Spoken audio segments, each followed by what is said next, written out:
It's strange, isn't it? We spend so much of our lives, so much of our collective energy, chasing this idea of making it, and making it almost universally translates to accumulating wealth, to having more. But I started noticing something, a pattern, a quiet dissonance that's hard to ignore once you see it. It wasn't in textbooks or financial reports, but in the subtle expressions, the hurried conversations, the lifestyles of people who, by all external measures, had made it. And what I began to see was a peculiar kind of struggle, a sophisticated form of poverty, almost invisible because it's draped in luxury. I call it being rich prisoners of their own abundance. Think about it. We see the yachts, the mansions, the designer clothes, and we equate that with freedom, with a life devoid of worry. But what if, for many, that very abundance becomes a new kind of cage? A gilded one, for sure, but a cage, nonetheless. This isn't about envying the rich or demonizing money. Money is a tool, a neutral force. It's about what happens when the pursuit of that tool, or the maintenance of what it buys, eclipses everything else. One of the first things that struck me was this relentless pressure to maintain appearances. It's like being on a treadmill that only speeds up. You achieve a certain level, a certain lifestyle, and suddenly, you're not just living it.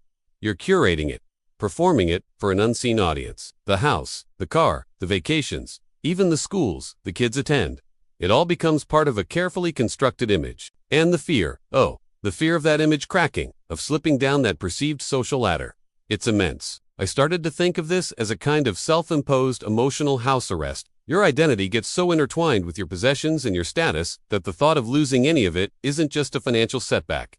It's an existential threat. It's a constant, low hum of anxiety beneath the surface of a seemingly perfect life. And where there's that kind of fear, that kind of anxiety tied directly to what you have, genuine freedom of spirit starts to wither. You're less likely to take risks, to pursue a passion that doesn't pay top dollar, to speak your unvarnished truth, if it might upset the social or financial ecosystem you've built around yourself. How can we apply this insight? Even if we're not, it's about asking ourselves, why do I want this thing? Is it for genuine utility, joy, or growth, or is it, even partly, about the signal it sends to others? Am I buying a car, or am I buying a perception? Am I choosing a career path for its fulfillment, or for the status it confers? Recognizing these subtle pressures in our own lives, however small the scale, can be incredibly liberating. It allows us to consciously choose authenticity over applause, which is a wealth of its own. Then there's the aspect of accumulation without a clear purpose beyond just more. I began to see how assets, when they're not tied to a deeper why, can transform from tools of liberation into heavy anchors.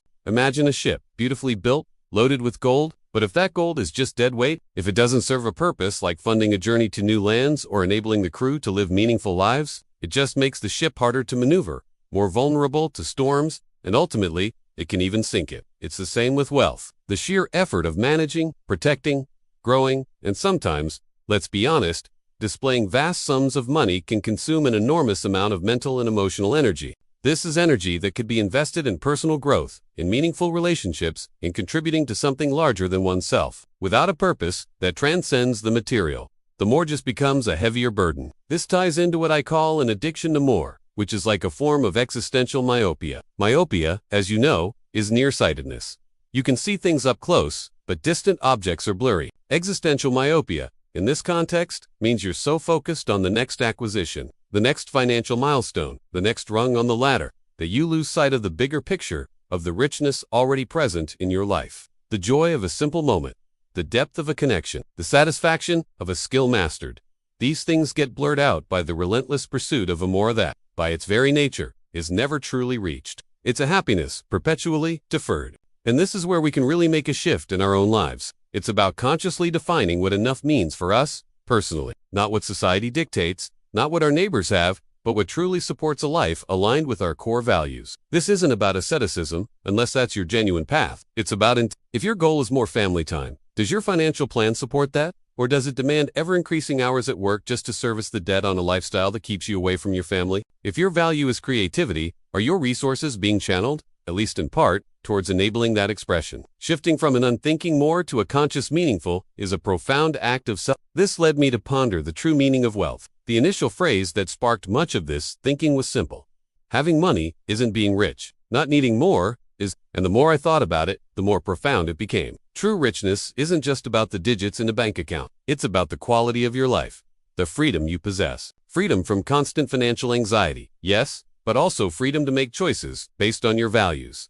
not your balance sheet. It's the freedom to spend your time in ways that nourish your soul, to cultivate experiences that broaden your horizons, to build relationships that are genuine and not transactional. When we talk about financial freedom, it's often framed as the ability to buy anything you want, but I think a more powerful definition of financial freedom is having the option to not need to constantly chase more money to feel secure or fulfilled. It's when your life isn't dictated by the next paycheck or the next market fluctuation. This kind of wealth allows you to convert financial resources into actual well-being, into leisure, into learning, into impact. If you have millions, but you're riddled with stress, working 80-hour weeks to maintain it, and have no time for what you love or the people you love, are you truly rich? Or are you a very well-compensated prisoner of your own success? So, how do we cultivate this inner wealth, this more resilient and fulfilling kind of richness, regardless of our current financial situation? One practical step is to become acutely aware of our spending and ensure it aligns with what genuinely brings us joy and fulfillment.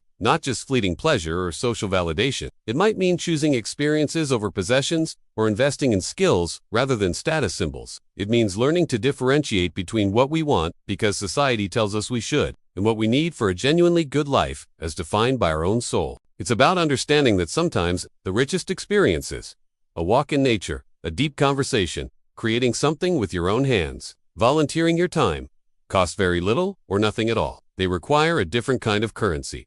Your presence, your attention, your heart. This whole exploration isn't about saying money is bad. It's a vital tool for navigating the world, but it is about questioning the pedestal we've put it on, the almost religious fervor with which unexamined accumulation is pursued, the sophisticated poverty I've been talking about. This state of being a rich prisoner arises when the tool becomes the master, when the pursuit of more financial wealth leads to a deficit in time, peace, purpose, or connection. Ultimately, it leads me to believe that many who appear to have it all are in a crucial sense impoverished. They are trapped in a golden cage, anxious about maintaining their perch, often disconnected from their deeper values, and ironically, less free in spirit than many who possess far less materially but live in true alignment with themselves. The real challenge, then, isn't just to make money, but to make a life where our resources, whatever their scale, serve our deepest values and our truest sense of wealth. And that kind of richness is available to everyone. If we dare to redefine what it truly means to be wealthy, it's a call to look beyond the balance sheet, to audit our lives for meaning, connection, and genuine freedom. Because at the end of the day, that's the only wealth that truly matters, the only kind you can truly take with you. So, how do we actually start building this more meaningful kind of wealth in our everyday lives? It's not about grand gestures, but small, consistent shifts in perspective and action. Consider your daily consumption. Before every purchase, big or small, ask, why am I buying this? Is it a genuine need, something that adds real value or joy? Or am I chasing a fleeting feeling or an image? This simple pause can be powerful. It helps differentiate true desire from conditioned response. The benefit, you start to reclaim your financial power and direct it towards what truly matters to you, not to advertisers or societal pressure. Another simple practice is gratitude. Take a moment each day to consciously acknowledge what you do have. Not just material things, but relationships, health, skills, small moments of beauty. This shifts your focus from lack to abundance, cultivating contentment. The benefit is a profound sense of inner richness, independent of external circumstances, reducing that constant craving for more. Think about your time.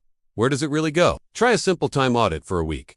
You might be surprised. Then ask, does this align with what I say my values are? Making small adjustments to dedicate even 15 to 30 minutes daily to something truly fulfilling. Learning, connecting with loved ones, or just quiet reflection can be transformative. The benefit is a life that feels more yours. Start defining what enough looks like for you, personally. This isn't about deprivation, but about clarity. When you know you're enough, you're less likely to get caught on the endless treadmill of accumulation. This could mean choosing a smaller home to have more time, or saying no to a promotion if it compromises your well-being. The benefit is immense. Freedom from the anxiety of always needing more. Prioritize experiences and skills over accumulating more stuff. An experience creates a memory and often growth. A new skill empowers you. Many things just take up space and mental energy. The benefit here is a richer inner life, more resilience, and stories to tell rather than just possessions to guard. These are investments in your own human capital. These aren't revolutionary ideas, but their consistent application it's about cultivating an internal compass that guides you toward genuine fulfillment rather than being pulled by external currents. The beauty is, these shifts compound. Small daily choices build into a life lived with more intention, more peace, and a truer sense of wealth. It's about crafting a life, not just earning a living. Thanks for journeying with me through these thoughts. If any of this resonated, or if you're curious about taking some of these ideas a step further, I've left something in the description below that you might find helpful. Check it out.